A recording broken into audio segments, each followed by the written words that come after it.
সুপ্রিয় চাকরিপ্রত্যাশী ভাই বোনেরা, আসসালামু আলাইকুম। সবাইকে স্বাগত জানিয়ে শুরু করছি 28 আগস্ট 2024-এর কারেন্ট অ্যাফেয়ার্স। আজকে আলোচনা করা হবে বাংলাদেশ ও আন্তর্জাতিক বিষয়াবলীর গুরুত্বপূর্ণ সাম্প্রতিক প্রশ্নোত্তর। জাতীয় বিশ্ববিদ্যালয়ের নতুন উপাচার্যের নাম কি?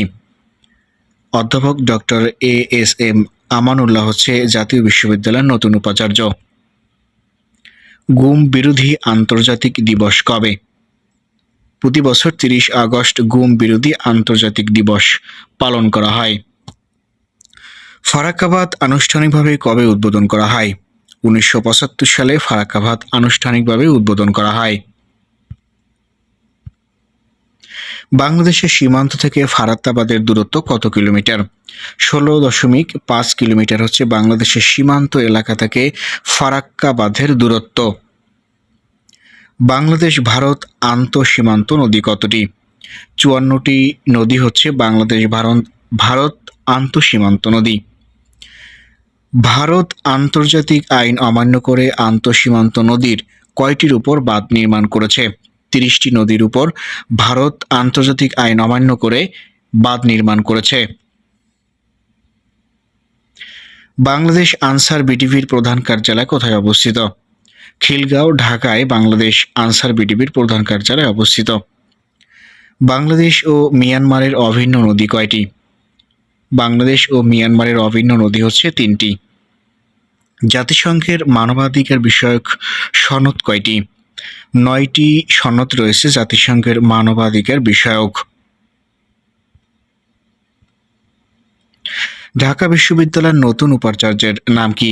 ঢাকা বিশ্ববিদ্যালয়ের নতুন উপাচার্যের নাম হচ্ছে প্রফেসর নিয়াজ আহমেদ খান। কাজী নজরুল ইসলামের মৃত্যুবার্ষিকী কবে? 12ই ভাদ্র। বর্তমানে দেশে ক্ষুদ্র ঋণ বিতরণকারী প্রতিষ্ঠান কয়টি? বর্তমানে দেশে 724টি ক্ষুদ্র ঋণ বিতরণকারী প্রতিষ্ঠান বা এনজিও রয়েছে। ক্রিকেট খেলাকে কোন দেশ পাঠ্যসূচিতে অন্তর্ভুক্ত করেছে? অস্ট্রেলিয়া সম্প্রতি ক্রিকেট খেলাকে পাঠ্যসূচিতে অন্তর্ভুক্ত করেছে। আন্তর্জাতিক সংরক্ষিত অন্ধকার আকাশ স্বীকৃতি পেয়েছে কোন দ্বীপ? স্কটল্যান্ডের দ্বীপ রামে আন্তর্জাতিক সংরক্ষিত অন্ধকার আকাশ হিসেবে স্বীকৃতি পেয়েছে। শ্বেতপত্র প্রকাশের প্রধান হিসেবে কার নাম প্রস্তাব করা হয়েছে? ডক্টর দেবপ্রিয় ভট্টাচার্যকে শ্বেতপত্র প্রকাশের প্রধান হিসেবে নাম প্রস্তাব করা হয়েছে।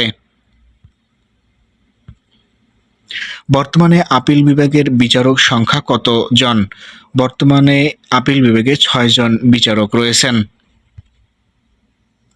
বাংলাদেশের সীমান্ত থেকে ডুম্বুর বাঁধের দূরত্ব কত কিলোমিটার? ডুম্বুর বাঁধের দূরত্ব হচ্ছে 120 কিলোমিটার বাংলাদেশের সীমান্ত এলাকা থেকে। কোন শহরটি হোলি সিটি নামে পরিচিত? জেরুজালেম।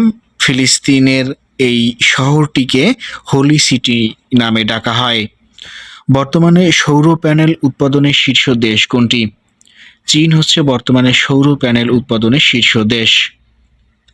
পাকিস্তান টেস্টে বাংলাদেশ কত উইকেটে জয়লাভ করে? 10 উইকেটে জয়লাভ করে বাংলাদেশ। পৃথিবীর বৃহত্তম এবং প্রশস্ততম নদী কোনটি? পৃথিবীর বৃহত্তম এবং প্রশস্ততম নদী হচ্ছে আমাজন। বর্তমানে দেশে ঋণের পরিমাণ কত? 18,36,000 কোটি টাকা বাংলাদেশ ঋণ রয়েছে। বিশ্বব্যাংক কবে প্রতিষ্ঠিত হয়েছিল? বিশ্বব্যাংক 1954 সালে প্রতিষ্ঠিত হয়েছিল এবং এর কার্যক্রম শুরু হয়েছিল 1946 সাল থেকে। বাংলাদেশ কত সালে বিশ্বব্যাংকের সদস্য রাষ্ট্র হয়? বাংলাদেশ 1972 সালে বিশ্বব্যাংকের সদস্য রাষ্ট্র হয়। ব্যাংকার টু দ্য পোর বইটির লেখক কে? ডক্টর মোহাম্মদ ইউনূস হচ্ছে ব্যাংকার টু দ্য পুয়ার বইটির লেখক। গঙ্গা পানি বন্টন চুক্তির মেয়াদ কবে শেষ হবে? গঙ্গা পানি বন্টন চুক্তির মেয়াদ শেষ হবে 2026 সালে। কম্পিউটারের মাউস কে আবিষ্কার করেন? কম্পিউটারের মাউস আবিষ্কার করেন ডগলাস এঞ্জেল বার্ট। বিশ্বের শীর্ষ কোকো উৎপাদনকারী দেশ কোনটি? আইভরি কোস্ট হচ্ছে বিশ্বের শীর্ষ কোকো উৎপাদনকারী দেশ। প্রমথ চৌধুরী কঠিন পরাণের লোক বলতে কাদের বুঝিয়েছেন? শিক্ষার্থীদেরকে প্রমথ চৌধুরী কঠিন পরাণের লোক বুঝিয়েছেন। 2030 সালের ভিতরে বিশ্বে কত শতাংশ দুর্যোগ বৃদ্ধি পাবে? 40% দুর্যোগ বৃদ্ধি পাবে 2030 সালের ভিতরে বিশ্বে। পোখারা বিমানবন্দর কোন দেশে অবস্থিত? পোখারা বিমানবন্দরটি নেপালে অবস্থিত। অপারেশন ড্রাগন কিং কোন জাতিগোষ্ঠীর উপর চালানো হয়? অপারেশন ড্রাগন কিং রোহিঙ্গাদের উপরে চালানো হয়। জাপানের বর্তমান প্রধানমন্ত্রীর নাম কি? জাপানের বর্তমান প্রধানমন্ত্রীর নাম হচ্ছে ফুমিও কিশিদা।